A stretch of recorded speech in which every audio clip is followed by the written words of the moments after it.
지금까지 그 좋은 강의 진행해주신 이강호 선배님께 다시 한번 큰 박수 부탁드리겠습니다. 그러면 지금부터 질의응답 시간 갖도록 하겠습니다. 궁금하신 것이 있으신 분께서는 이렇게 손을 들고 그 성함과 소속을 말씀해 주시고, 여기 그 질의응답 시간입니다. 강연해 주시는 시간이 아닙니다. 제가 마이크를 드리면은 이렇게 마이크를 가지고 또 강연해 주시는 분들이 계신데, 질의는 1분 이내로 좀 정리해서 해주시면 감사하겠습니다. 오늘 어떻게 보면 조금 일반적인 내용의 강연을 진행을 해주셨는데, 그 이강호 선배님께서 학생운동 하실 때 겪으셨던 일이나 이런 좀 구체적인 일들도 질문해 주시면 아마 더 재밌지 않을까 싶습니다. 그럼 지금부터 질의응답 받도록 하겠습니다. 네, 안녕하세요. 최성훈이라고 합니다. 중국 좌익이 철저하게 제압이 돼야 된다고 말씀을 주셨고, 또 빨갱이가 국내에 있다고 말씀을 주셨는데, 그러면 그들이 북한이 어떤 지령하는 형태가 있을 것으로 보이는데요. 거기에 대해서 좀 설명해 주실 수 있나요? 예를 들면 뭐 난수방송이라든지 아니면 뭐 이너서클이라든지 이런 부분들을 통해서 혹시 지령이 나오는 부분들이 있는지 좀 궁금하거든요. 아니면 자기네들이 알아서 기는 건지, 이런 부분들에 대한 좀 시스템을 좀 이해하면, 그 종북하는 그런 시스템 이해하면 좀 도움이 될 것 같다는 생각이 들어서요.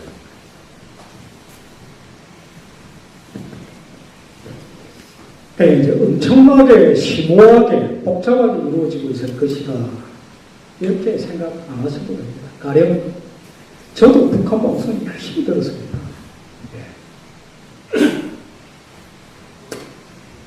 북한 방송 열심히 들었고, 그리고 북한 방송 당시에 열심히 듣는 부분들은 익히 잘 알고 있는 것입니다. 그리고 사실 참 이런 식의 얘기들, 이제 너무 민감한 얘기를 좀 하기보다는, 이제 제가 유튜브로 다 나가도 좋다 이렇게까지 우리 김학범 대표한테 이렇게 약속을 했기 때문에 사실은 조금 일반론적으로 애둘러서 이렇게 말씀을 드렸는데, 저는 개인적으로 이렇게 봅니다. 제가 가지고 있는 결론은 이렇습니다. 물론 그렇지 않은 사람들도 있겠지만, 좌익 농권의 본질은, 그 정치적 합의의 본질은 북한의 입장에서 보면 거대한 간첩 조직이라고 해도 좋습니다. 간첩들이 핵심을 제외 모든 게 다 그렇습니다. 핵심이 있고 다 중점적으로 이렇게 나누어져 있습니다. 이 모든 사람들이 핵심에 대해서 다 인식을 하고 있으면 어떡합니까? 그건 조직도 아니죠. 이런 경우가 있습니다. 그러니까 2차 이격당 사건, 2차 이격당 사건은 민청학년 사건하고 같이 일어나죠. 같은 시기에. 민청학년 사건으로 사형선고를 받게 된 이철, 또 제4회화가 선배들입니다.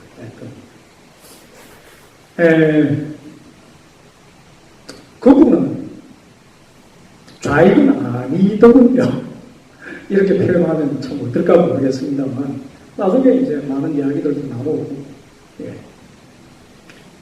민청학령 사건에 박정희 정권 와서 맞서 싸우고 유신체제를 무너뜨려야 되겠다, 민주화를 해야 되겠다, 이 사람들 전부가 다 절대로 민청학령에 또 그렇게 되겠던 사람들이 다 좌익이다, 이런 건 또 아니죠.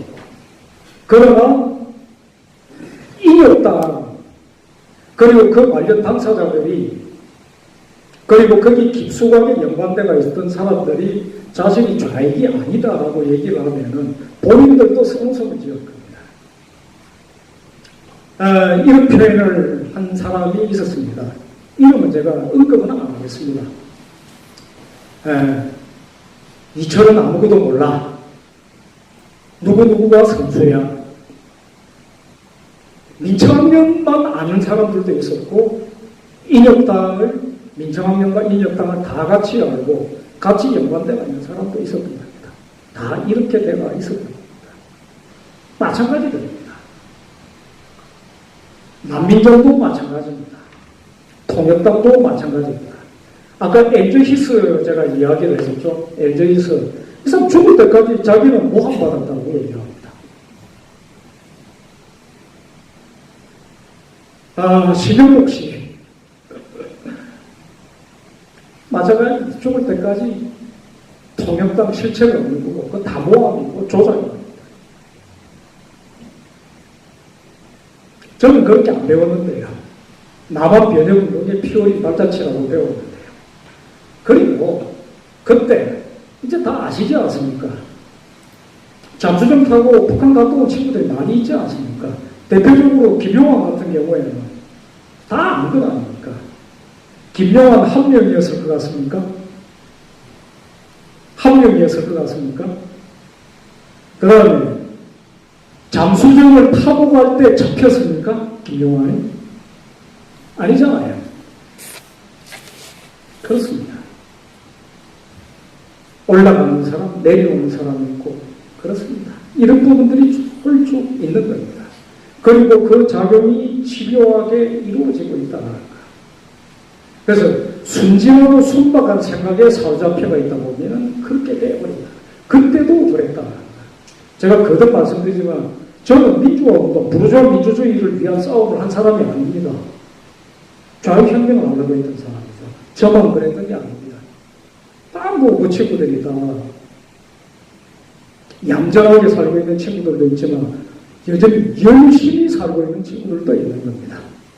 이런 부분들을 우습게 하고 소홀히 하면서 그러려니 자유민주주의라는 것은 그런 부분들도 허용되고 용납돼야 된다는 생각 속에서 그게 자유민주주의의 어떤 피할 수 없는 취약점일 수가 있는 겁니다. 조용히 이렇게 들어왔다는 겁니다. 더 깊게 들어가기에는 조금 곤란해서 이 정도까지 말씀을 드리겠습니다. 예, 선생님, 저는 59 학번 송기태, 지금은 은퇴한 목사고 선교사입니다. 23년 동안 인도 생활을 하다가 1년 전에 돌아왔는데 이게 나라냐, 그게 탄식이 절로 나왔습니다. 그래서 요즘 토요일마다 시내 나가봅니다. 그런데 한 가지 의문이 있어요. 4개 내지 5개의 단체가 각자 자기 주장대로 합니다. 그런데 힘이 모이질 않아요. 제가 지금 4.19 때 저도 대구에 참가했던 사람인데 그때 같이 나갔던 사람 중에 김지호라는 한 해 선배되는 수학과 친구가 결국은 희생이 됐습니다. 그래서 저는 지금 4.19 세대가 다시 일어나자 그걸 주장하면서 아는 사람들한테 SNS도 보내고 그러고 있습니다. 그런데 거리에 나가서 박근혜를 쫓아내었던 촛불 세력처럼 만약에 이런 세력을 만들어서 거리에 나가서 외치면 문재인이가 물러날까요? 제가 생각하기에는 더 많은 피를 흘려야 될 것 같은데 그게 지금 사실은 저는 그래서 그런 희생을 당할 각오가 되어 있습니다. 4.19 세대라도 일어서자. 저 생각은 지금 이 선생님 생각하고 똑같습니다. 북핵보다도 종북 좌익이 더 위험하다.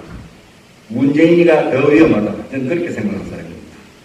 그래서 먼저 문재인이를 끌어내는 게 중요한데 지금 우파 지도자들 대부분이 정상적인 선거를 통해서 물리치자 그런 생각을 하고 선거를 대비하는 것 같은데 제가 보기에는 이미 그때는 늦다고 생각합니다. 지금 제가 아는 소식으로는 문재인이가 보이지 않게 오히려 더 빨리 공산화시키는 작업을 하고 있다고 생각하는데 이 점에서 정말 4.19 같은 그런 희생을 통해서 문재인이를 끌어낼 수 있을까? 그게 사실은 제가 지금 의문입니다. 거기에 대해서 우리 이 선생님 견해가 어떠신지 한번 여쭤보고 싶습니다. 좀 어려운 질문이지만 나중에 대답해 주셔도 좋습니다. 무시무시한 질문을. 제가 무릎 서고 무너뜨리자 뭐라 이렇게 해버리면 이제 뭐 대학관 본격적인 선동이 되겠네요. 예. 뭐 선거까지 이런 절차를 다 기다리면서 이렇게 가다 보면 이미 늦는 것 아닌가라는 것좀 저도 하고 있습니다. 그런데요, 이런 생각도 지금 듭니다. 걱정을 하면서, 한편으로는 걱정을 하면서도 사실은 저놈들 하는 짓이 가관이다, 각오했던 수준도 뛰어넘는다라고 하면서도 또 한편으로는 또 예상했던 것 이상으로 무지몽매하다는 생각도 하고는 있습니다. 이렇게 빠른 속도로 다른 문제를 떠나가지고 경제를 오늘 여러 매체에 일제히 지금 걸어보았습니다. 이제 종로 일대부터 강남 여기저기 산업 핵심 지구의 비점포들 나와가지고 전혀 안 나온다. 텅텅 비어가고 있다가 이제 본격 기사가 나오더라고요. 제가 오래전부터 목도에 나왔던 1년 전부터 이렇게 목도에 나왔던 장면들인데 거의 붕괴 상황으로 가고 있는 것도 눈에 보입니다. 이래도 좋다. 이래도 좋다. 촛불을 걸었고 문재인을 찍었기 때문에 대깨문이라고 그러나요? 그래도 그러고 싶다라는 얼마나 견딜까 글쎄요. 베네수엘라 같은 경우 베네수엘라 살찐 사람들이 꽤 많이 있었는데 화끈하게 다이어트를 시켜버렸죠. 거의 평균 10kg씩 다이어트 시킨 걸로 알고 있습니다. 근데 지금 어떻게 됐습니까? 마두로가 불법으로 선언되어버렸죠. 그런 일도 21세기 들어오면 그런 일도 안 생길 줄 알았는데 발생을 하네요.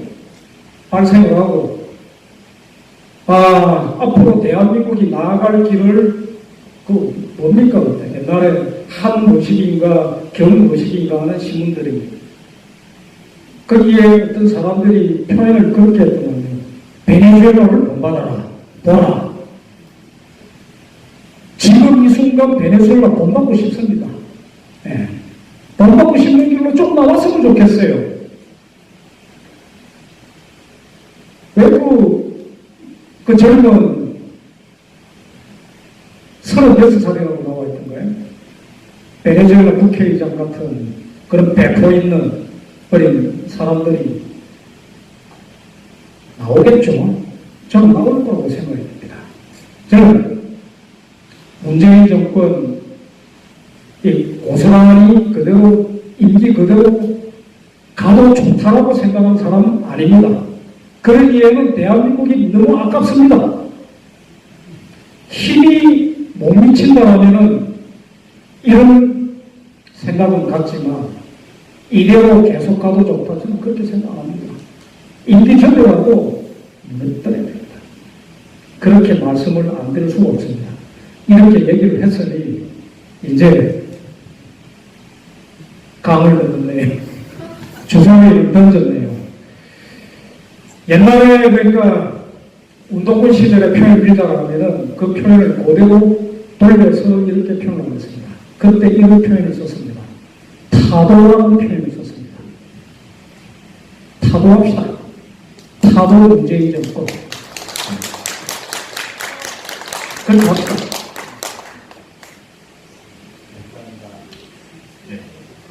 예, 다음 질문 답변하겠습니다. 제가 84학번인데 말이죠. 뭐 이런 질문은 별로 의미가 있는 질문인지 잘 모르는데 한 가지 묻고 싶은 게 있는데 그 당시 NLP로 갈라졌던 것이 무슨 뭐 자의적인 선택보다는 이 84학번 같은 경우도 이해하는 선배들과의 연출이었거든요. 그래가지고 86년에 갑자기 반미 투자하고 필요할 때 좀 영문을 잘 몰랐고 좀 당황스러운 게 좀 있었는데, 저는 그 PD를, 저는 경제과, 제가 경제과인데 경제과도 PDNL로 갈라지고, 같은 반에서도 갈라지고 했는데, 그 PD를 제가 보기에는 괜찮게 봤어요. 왜냐하면 이쪽이 정통 막스주의를 내세웠기 때문에 PD가 좀 괜찮게 봤는데, 이 PD의 관점은 알다시피 재헌의 수립하자였었고, 이제 대통령 직선제를 내세우는 NL을 굉장히 논박을 했는데, 그러니까 이제 PD의 관점으로 보면은 김대중에 대한 평가가 NL과 PD에 대한 평가는 굉장히 다를 수밖에 없고, PD가 보기에는 그냥 김대중은 그냥 부르주아 정치인이고, PD의 관점이랑 노무현이고 문재인이고 다 부르주아 정치인에 불과한 그런 건데, 그래서 나는 최소한 PD 애들이 노무현과 김대중 지지로 갈 줄은 내가 몰랐었는데, 좀 몇 명이 나타나서 제대로 일부인가 했는데, 진짜 골수 PD였다는 애들이 지금 김대중, 문재인, 노무현을 찬양하는 거 너무 놀래가지고, 은수미의 행적도 도저히 저는 이해가 안 갑니다. 은수미가 도대체 문재인 공천받는 것도 너무나 황당해서, 그 PD가 내세웠던 정통 막수주의는 다 거짓말이었습니까? 나 PD한테 묻고 싶어요. 애들은 원래 문재인 이런 거 지지해도 전혀 이상한 게 없는데, 나 PD 그룹의 일부가 그런 건지 다 그런 건지 모르겠는데, 그 문재인 품 안에 안긴 은수미나 저런 인간들 보고 PD가 내세웠던 정통 막수주의 다 거짓말이었습니까? 난 그걸 묻고 싶습니다. 이제 막 갈 때까지 갑니다. 이거 참 웃을 일은 아니지만 웃으면서도 할 수밖에 없을 것 같은데, 지적하신 여러분들, 그리고 그게 인간의 세계구나 이런 생각도 해보게 됩니다. 저는 이제 좀 애들로서 표현하자면 이런 결론을 가지고 있습니다.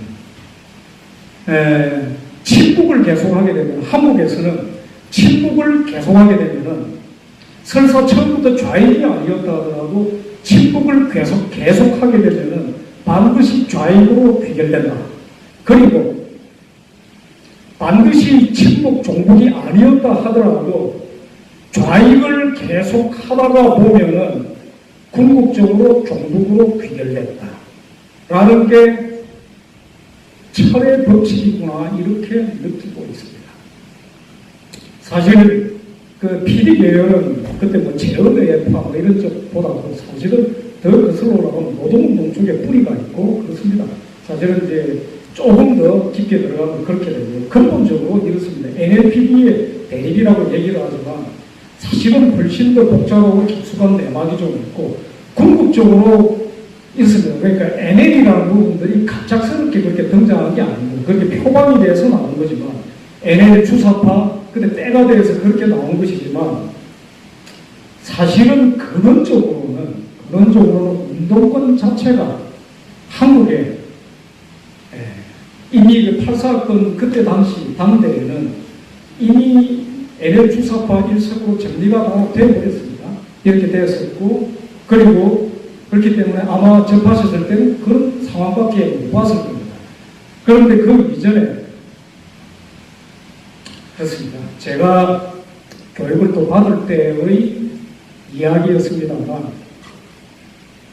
이미 이런 표현이 있습니다. 이건 제가 예전에 썼던 글에도 나와 있는 얘기니까 그냥 언급하겠습니다. 그 운동권 시절에 또 교육받을 때 이야기입니다. 이렇게 열심히 하다 보면 이게 제 개인의 사적 체험이기도 한데, 저는 그러니까 종북주사파의 대결적 자세가 이미, 그러니까 운동권 아주 골수였을 때부터 이미 굳어져 가지고 있었습니다. 3학년 때 이미 그렇게 됐는데, 교육받을 때 교육을 받으면서 이런 이야기를 듣게 된 겁니다. 니들도 이렇게 열심히 하다 보면은 윗동네 사람도 만날 수가 있고, 멍하니 잠시 그 이야기 한 선배를 쳐다보았습니다. 윗동네가 어디겠습니까? 이런 거였습니다. 본질적으로, 근원적으로, 당시 서울대를 기준으로 얘기를 하자면, 서울대 5대 서클, 5대 지하 서클, 혹은 10대 서클, 이렇게 이야기를 하는데, 그 서클들에, 특히 5대 서클들의 뿌리는 전부 다 50년대 말 60년대 초반으로 다 거슬러 올라가고 더 궁극적으로는 남로당 잔당으로 다 귀결이 됩니다. 인력당 통역당으로 다 돌아갑니다. 맥이 다 달았습니다. 위로 올라가 보면은 심영복이 있고 박성준 뭐 이런 사람이 있고 그래서 지금은 전향을 하셨지만 안병직 교수 같은 분이 있고 위때 다 그런 분들이 다 있습니다. 그게 계속 내려옵니다. 처음부터 친북이었고 그 자세를 바꾼 적이 없습니다. 통역당 같은 경우 난민전부터 이렇게 이야기를 할 수가 있겠습니다. 난민전 같은 경우 결국 승인을 받지 못하고 그래서 난민전이 강도를 하죠. 강도 돈을 훔치고 이런 거 북한의 승인을 받으려고 무지 애를 씁니다. 통역당은 그런 조직이었고 인력당도 크게 벗어나지 않습니다. 평양을 중심으로 생각을 해요. 이분들 그대로 계속 내려옵니다. 이게 핵심부의 생각들은 그대로 쭉 내려오는 겁니다. 단계 핵심에서 멀어지면 멀어질수록 아주 거리가 멀면 굉장히 순진한 이렇게 되고요. 그렇지만 핵심으로 근접을 하면 어떤 무리가 다 있습니다. 그리고 어떻게 활용을 해야 되는가. 과장된 표현일 수도 있겠지만 김일성 본인이 이런 자랑을 한 적도 있습니다. 남한의 통역당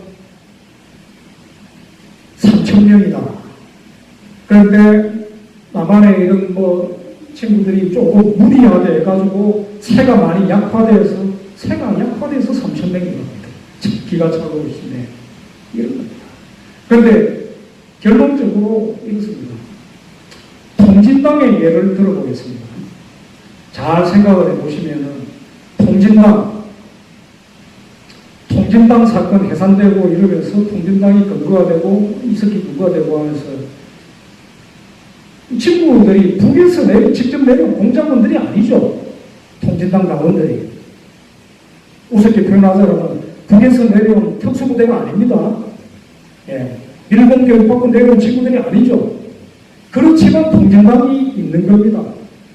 그게 왜 그렇게 될 수 있었던가를 헤아려 보는 게 중요하다. 이렇게 말씀을 드리고 싶습니다. 통진당이 해산이 될 때 통진당 당원 숫자가 97,몇백 명이 되고 있습니다. 1917년 러시아 2월 혁명 당시에 볼셰비키당 당원 숫자가 12,000명입니다. 당시에 러시아 제국 인구가 1억 2천만입니다.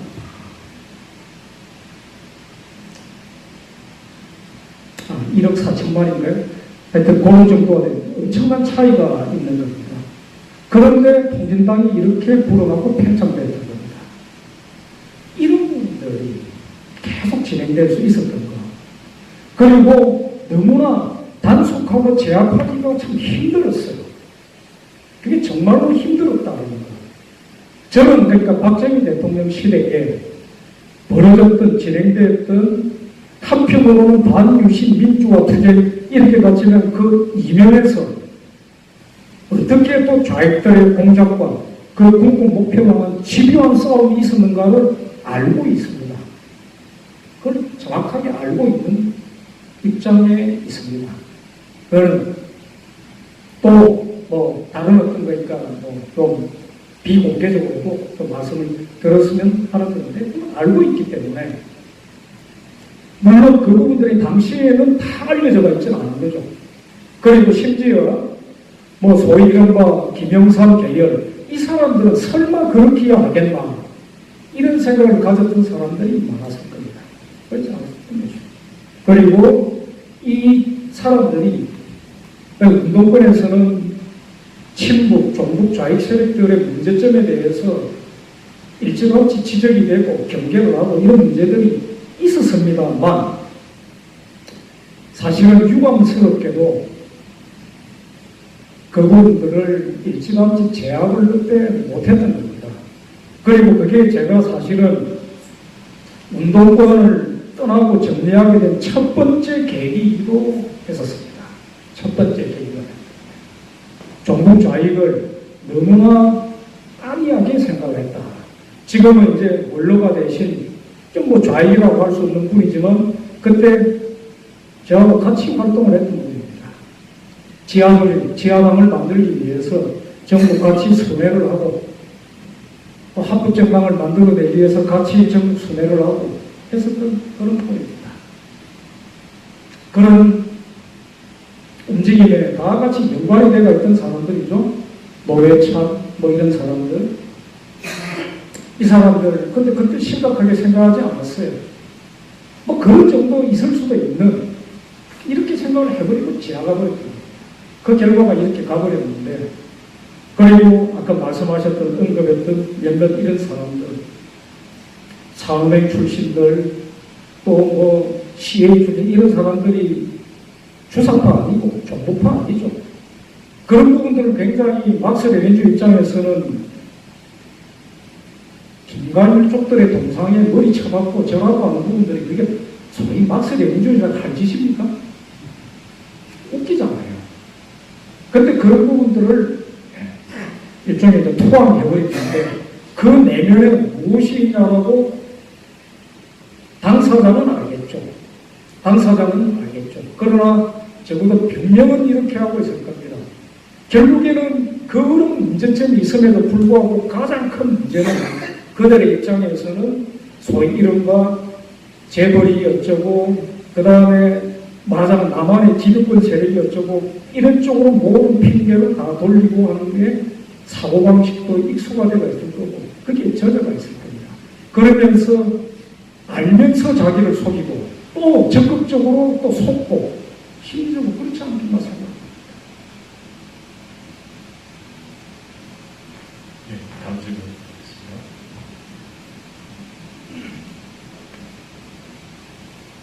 안녕하세요. 실화학번의 최진환입니다.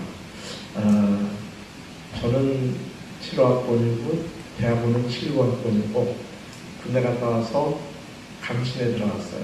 그래가지고 거기 8사학번이잖아요. 거기 아마 데모 속에 살았는데 제가 몇 가지, 두 가지 질문을 하고 싶어요. 지금 전향하셨죠, 이만. 전향을 하셨는데 만약에 이제 그 시대로 돌아가신다면 대본을 하실 건지 아니면 친정부 쪽으로 들어가실 건지 그게 좀 궁금한데 아까 우리 4.19 시대라고 계신 우리 목사님 계신데 아까 이제 이승만 대통령을 상당히 지지하시는 쪽으로 얘기를 하셨거든요. 4.19 그런 사태를 당하시면은 우리가 데모를 해야 되는 거죠. 데모하실 겁니까? 제가 왜 이런 얘기를 하냐면 아까 좌파 속에 두 가지 파가 있었다고 했는데 데모하시는 분들 중에 지금 우파 속에 그런 분들이 계세요. 그래서 저희 같은 경우는 저는 뭐 데모도 안 하고 그랬지만 만약에 저는 이제 아주 유신 그 헌법 속에서 그렇게 완전히 살았거든요. 아주 우리 박 대통령을 미안하지만 싫어했습니다.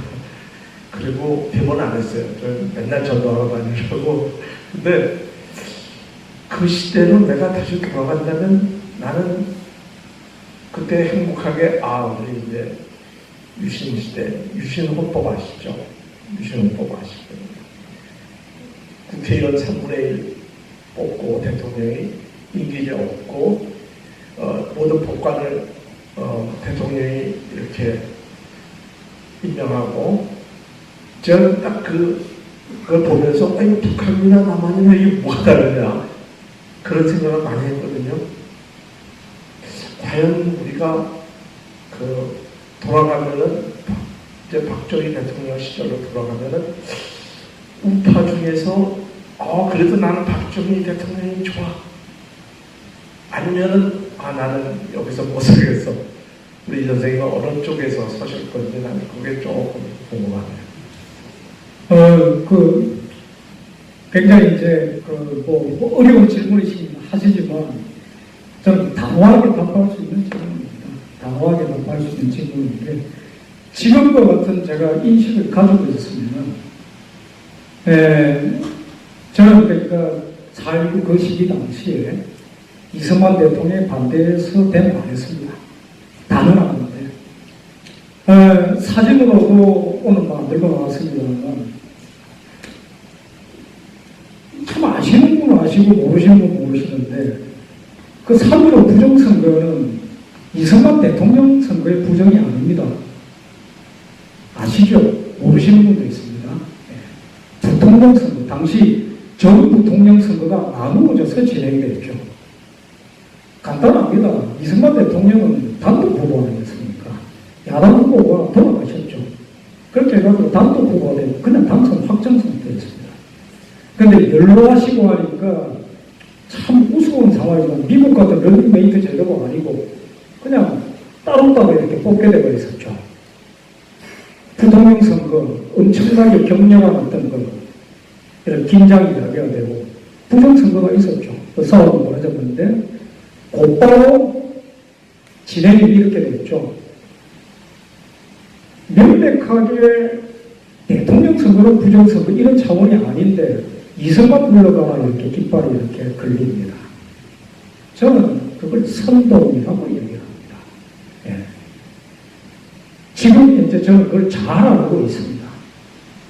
그리고 지금 이제 제가 가지고 있는 인식은 당시에 이른바 그런 어떤 그 민주당으로 대표되는 그 세력들이 이승만 대통령의 대안 세력이 될 수 없다라는 확신을 가지고 있기 때문에 저는 반대 안 했을 겁니다. 그리고 박정희 대통령 시대와 관련해서 더 민감한 상황, 사실 개인적인 사연으로 보면은 사실은 사적인 어떤 측면에서만 본다라면은 저는 그러니까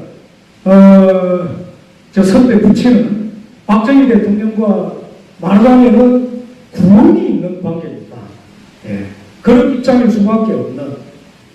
그러나 저는 제 부친도 존경하고 더할 나위 없이 존경하고 박정희 대통령도 또 그만큼 존경하고 합니다. 그리고 지금과 같은 똑같은 이런 인식을 가지고 있고 도달한 입장에서라면 저는 절대로 유신에도 반대하지 않았을 겁니다. 그럴 수밖에 없다라는 것. 그럴 수밖에 없다라는 것. 저는 이해합니다. 그리고 그것을 납득시키기 위해서 고군분투했을 겁니다. 설득하기 위해서. 그게 지금 제가 가지고 있는 단호한 입장입니다. 네, 다음 질문 드리겠습니다. 안녕하세요. 저는 강은성 목사입니다. 제가 지금 이 어려운 시기지만 또 감사한 게 먼저는 이 사회주의 세력들이 지금 굉장히 많이 그러니까 그 몸통이나 이런 것들이 드러난다는 것 자체가 너무 감사하고 또 저도 두 번째 감사한 거는 이제 저같이 무지한 국민들도 이제 그 정치적 의식 수준이 계속 높아지고 있어요. 공부를 한다는 거거든요. 왜 자유민주주의를 하는지에 대해서 알게 된다는 것 자체가 너무 저는 감사하다는 생각이 들어요. 근데 이런 세력이 이제 정말 은혜 가운데 하나의 은혜 가운데 많이 잡힌다 하더라도 문제는 또 다음 세대에는 이런 사회주의에 빠져서 또 뭔가를 이제 계속 일어나려는 움직임들은 지구가 종말될 때까지 있을 것 같아요. 그래서 제가 생각하기에는 이제 어떤 원론적이고 본질적인 부분에서 그들의 어떤 사상이 차단되어져야 한다는 생각이 들거든요.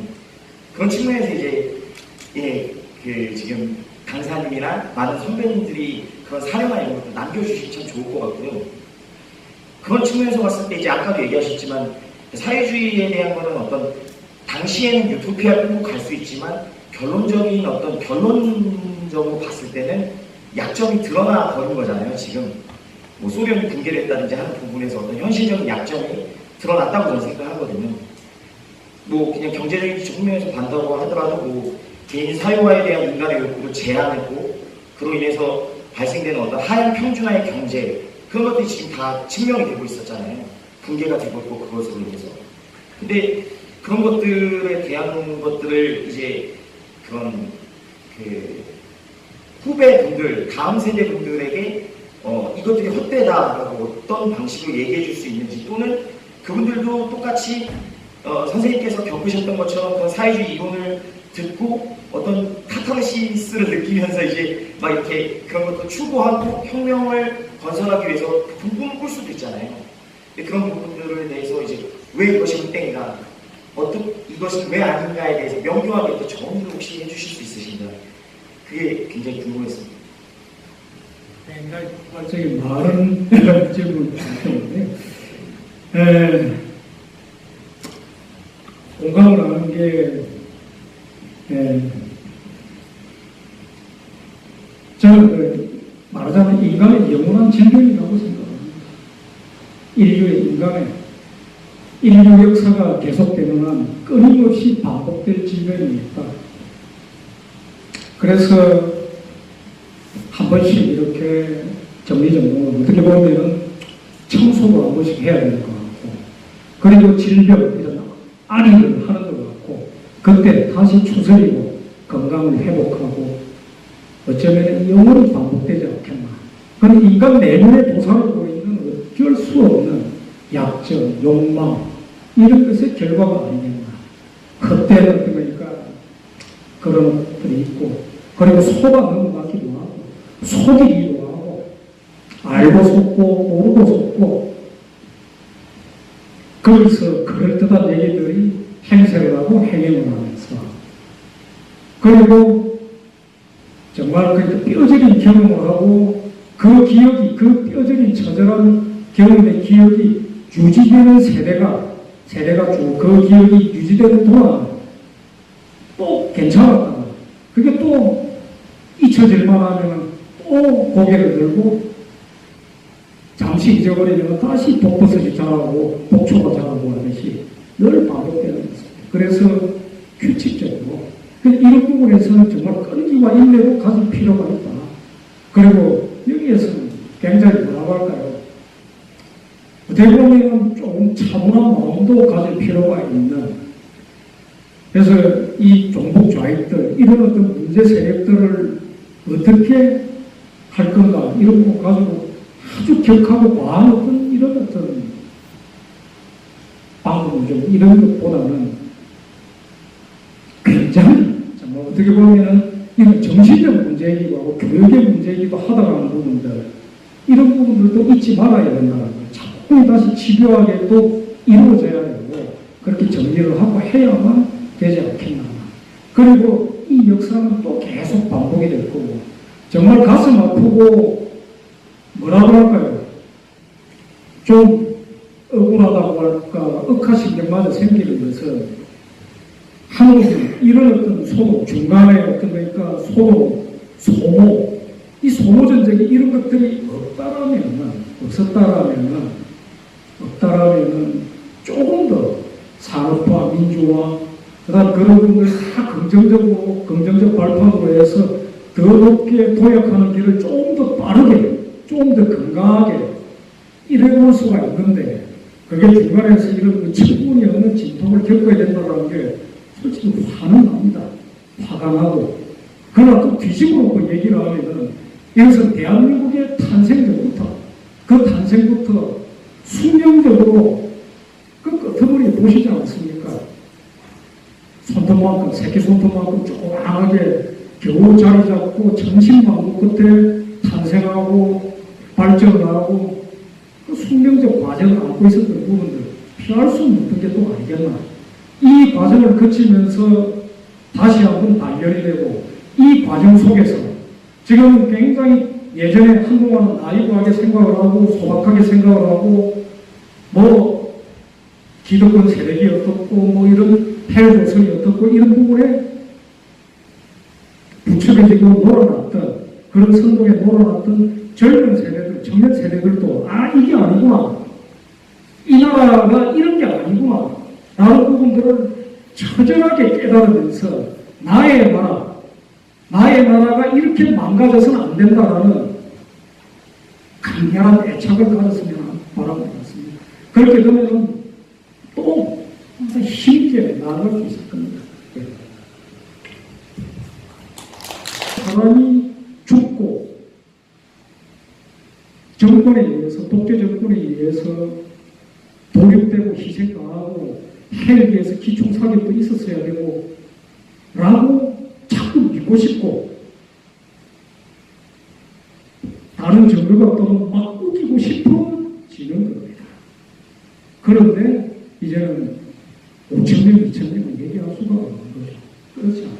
그리고 또 이제 이것도 객관적 사실로 알고 있는 것들이 카빈 총탄에 죽은 사람이 그렇게 많죠. 이런 것도 알고 있는 거고. 그리고 군인들도 희생됐던 걸 또 알고 있는 거죠. 이런 것들. 그 차례차례 이런 것들이 나오게 될 때 저는 그런 부분들을 듣지 않으려고 했었고 기억하지 않으려고 했었고 말하지 않으려고 했습니다. 그런 게 있습니다.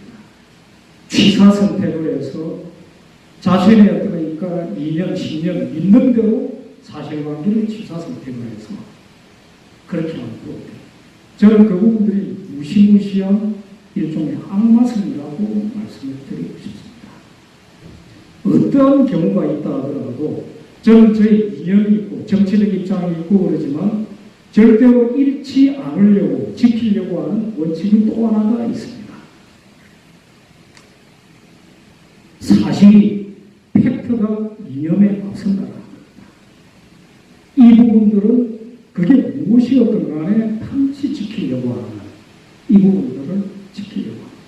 그래서 그 자체를 팩트를 트루스포로 아주 있습니다. 사실, 진실에 바탕은 사실입니다. 사실을 인정을 하는 게 진실입니다. 이렇게 돼요. 그러면 저는 궁극적으로 작별로 전화하니까 선동에 넘어가 할 수가 없다고 봅니다. 직시를, 사실관계를 직시를 하면 어떻게 북한의 위협을 완화시키는 게 필요하다는 얘기는 있을 수가 있지만 오케이, 좋습니다. 그러나 어떻게 김정은을 위인이라고 얘기를 해요? 어떻게 김정은 위인맞이라는 표현을 할 수가 있어요? 위인이라는 표현이 그렇게 싸구려가 되고 아무리 그래도 그렇게 시궁창에 처박혀야 되는 건가요? 그건 아니지 않습니까? 이런 부분들을 확실히 제가 뭐 다른 어떤 제주의 주장에 저는 후배들도 이걸 믿고 따라오라, 이게 맞다 이렇게 우기기보다는 그런 명백한 문제들에 대해서 후배님들께서 엄격하게 생각해 주시기를, 보수파 진영이라고 해서 또 자유민주주의를 내세우는 사람들이라고 해서 완벽한 사람들이겠습니까? 거기에는 잘못이 없겠습니까? 불편하고 누추하고 못난 구석이 없겠습니까? 그 문제와 옳고 그르고 사실이고 사실이 아니고 진실이고 거짓이고의 문제는 일단 직시를 해야 된다. 그렇지 않습니까? 이 부분에서 출발해 주시기를 간곡히